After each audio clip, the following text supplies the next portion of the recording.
All right, Josh. So, okay, let's continue with the TheraBand internal external rotation, and then it says rows and lat pulls. I assume internal external rotation of the shoulder. Doesn't say. I'm not sure which exercise you're referring to, but I can demo the rows and the lat pulls. So the rows are really good exercises. Everybody does rows, right? But most of people do them wrong.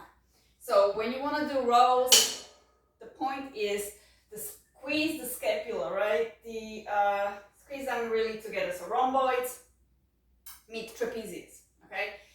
The majority of people that do that, basically what they do is thrust their ribs forward, which makes the low back and the paraspinals go wild, right? So you see how it makes me arch. Okay, so a couple of things we can do about that. What I learned from the postpartum cert is you have to totally, absolutely take the low back out. Otherwise, you're wasting your time. So one thing could be doing it half kneeling, okay? You can even elevate your foot a little bit just to be like 100% sure to that the low back is not engaging. Then core is strong, right? So it depends on the weight. Your core has to counter the weight, right? So it's not only a back exercise. The question is, so what is my core doing, right? So for that, if I need to engage my core, and that is below, so the TBA, right? The TBA has three parts: the inferior, the middle, and the superior part. So it's not just like you see a lot of people having this divot here. That's just upper abs. You need to engage like some from pelvic from bottom up. Engage the glute. Lean forward just a little bit, just a smidge. And when I'm tuck the chin, and then pull back. Now the pull back, obviously a lot of people upper traps, right? No. So for that, to take out the upper trap is also I have to hold the handle lightly. I don't press it, because whoever has upper trap problem like me, take the handle lightly, just with like 3 fingers, and then I let the scapula protract a little bit on the negative movement, and then I pull back and I hold my hand here to see squeeze, squeeze, squeeze, squeeze, squeeze, squeeze. With the elbow, I don't go any further than basically my back, because if I go back, then it's what? Internal rotation of the shoulder, upper trap, right? And that's what a lot of people do. They like go like this and they go really far. No, because it's not an arm movement. The movement is done by the scapula, right? So it goes like this, and I usually let it go a little further than everybody else teaches. A little further. It's to engage the serratus, and then squeeze, squeeze, squeeze. Squeeze, squeeze, squeeze. If you're sure that your upper back, your low back is out, you can stand up a little bit and do it like this. And I always touch my upper trap to see how it's feeling. If it's tight or sore the next day, then I was doing it wrong, right? So that's basically the rows. Similarly, oh, by the way, that's my pulling machine. That's another item on the in the comps. So this is the Torque F9. You can close this entirely. You can close this, and it's like this. You can open.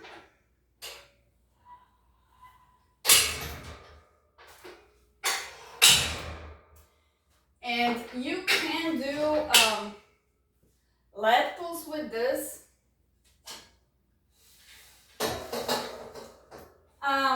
But I don't like to do that because you have to lean forward a lot. This is how how they have it officially, the torque machine. So lat pulls like this. If I had both down, both the bands, the handles, it goes like this. Okay. I like it a little higher. I like it a little higher. So there's a bench that comes with it. Goes like this. And then actually it goes like this inside the machine, and you close the machine and the bench is inside. So lat pulls.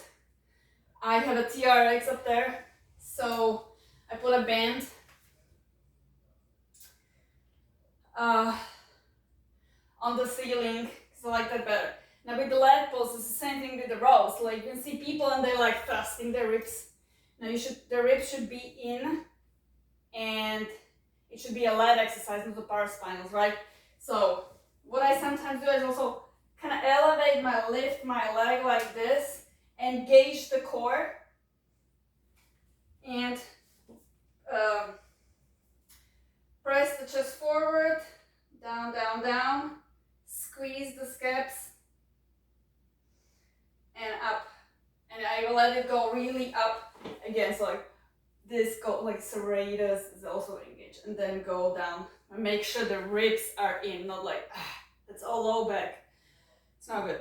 Okay. So then it's Pilates, crunches, bridges. Yay. Okay, crunches. No, I don't do crunches anymore. But from a point of view of a postpartum woman, crunches, two things that are important, and it's the head and neck positioning, and like a bulging, like with the lower abdomen, the TVA. So a lot of people, after doing crunches, they feel the neck, right? So a good rule is like, so what are you exercising? Exercising your neck? No, you should not feel it, right? So neck should be completely out, chin tucked a little bit, and then I like to use a block between my knees to engage adductors, because adductors are part of pelvic floor, and then pelvic floor follows with the core, right? So that helps me engage the TVA, the transverses, right? So I go inhale, on the exhale I squeeze, and now you can see my belly. The issue of a lot of people is, you can see there's still a lot of bulging. So this would be doming.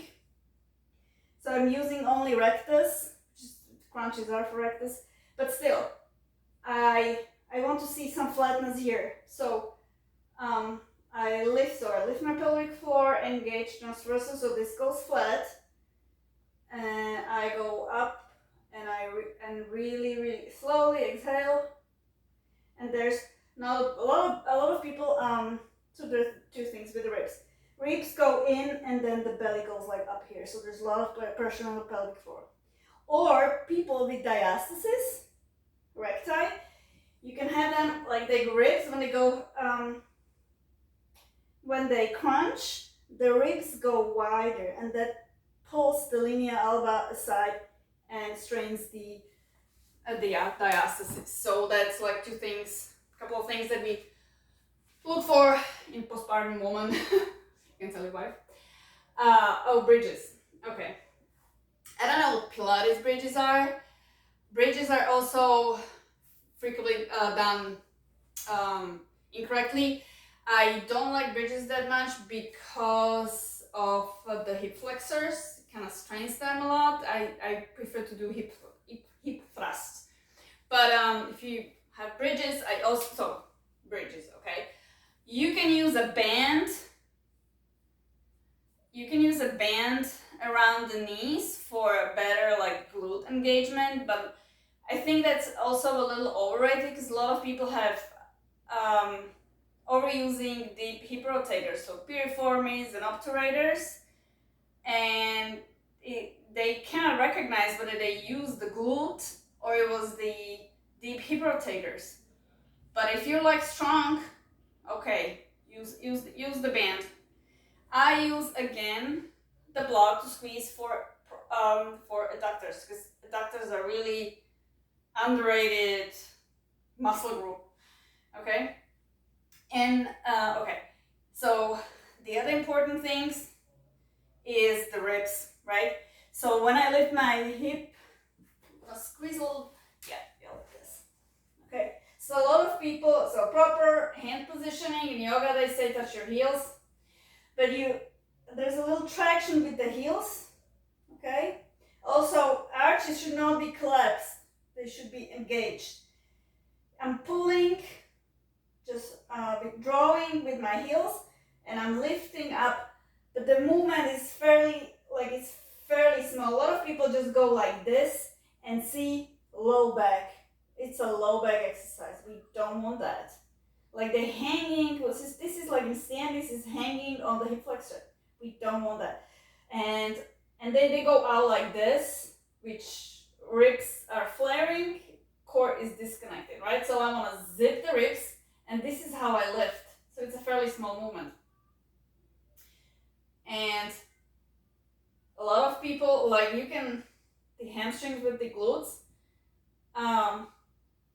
but the hamstrings are just an assistant. But a lot of people can just work their hands and have really loose glutes, so they don't just use the hands and don't use the glutes. Or they fill the quads. They fill the quads because they somehow done like this, and it's a quad exercise for them. Okay.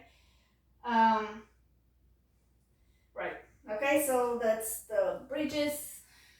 Couple of things. Planks, cat and camel. Okay, cat and camel is simple. Simple. So in yoga, cat, so you have 90 degrees. Engage the serratus by externally rotating here like this. So elbow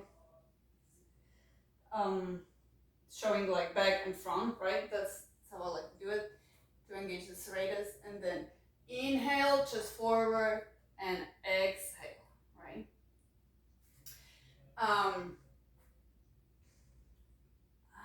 Planks. Okay, so planks, a lot of things in planks. Like just think about the posture I said before, and all that comes in the planks. In planks, a lot of people are like, oh, just do a plank. Nobody talks about elevated planks. How many people can do a regular plank on the floor?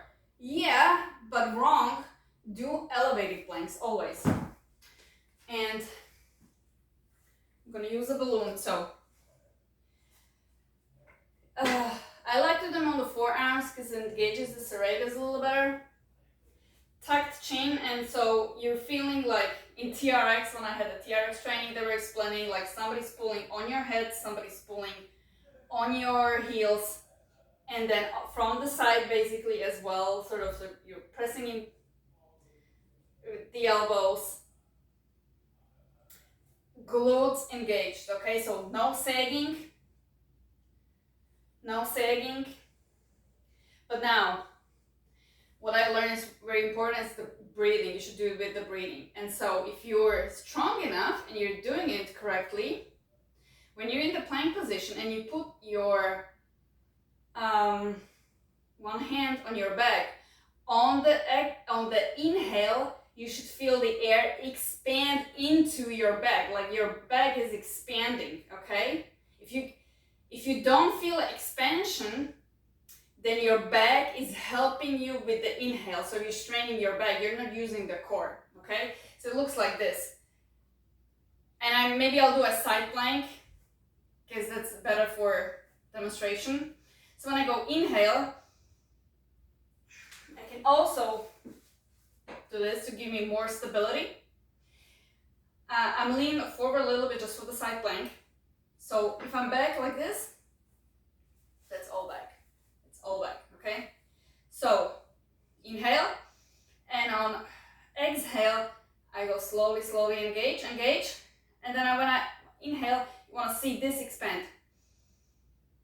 Ribs out.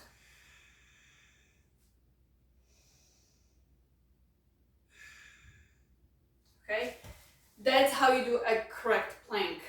Otherwise, your back is working on it. right? And then when I was mentioning in my previous email,